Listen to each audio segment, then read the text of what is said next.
জাতীয় সংসদের অধিবেশন আহ্বান নিয়ে কবে করা যায় আলোচনা করেছি। এটা নির্ধারণ হয়েছে যে রাষ্ট্রপতি অধিবেশন আহ্বানের যে প্রজ্ঞাপন, সেটা যেদিন সেশন হবে তার 15 দিন আগে কমপক্ষে প্রজ্ঞাপন করতে হয়।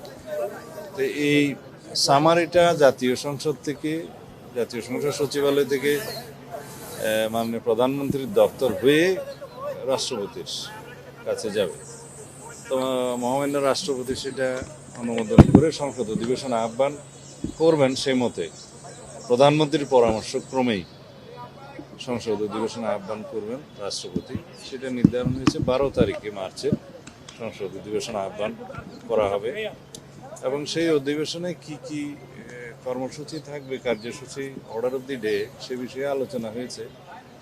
যেমন সেই অধিবেশনে স্পিকার, ডেপুটি স্পিকার নির্বাচিত হবে এবং ইন্টারিম গভর্নমেন্টের আমলে যে সমস্ত অধ্যাদেশ প্রণয়ন করা হয়েছে সেগুলো উপস্থাপন করা হবে, সুপ্রস্তাব হবে প্রথামাফিক এবং রাষ্ট্রপতির ভাষণ হবে। আর অন্যান্য যে সমস্ত বিষয় থাকবে সেগুলো পার্লামেন্টের রেগুলার যেগুলো জব সেগুলো।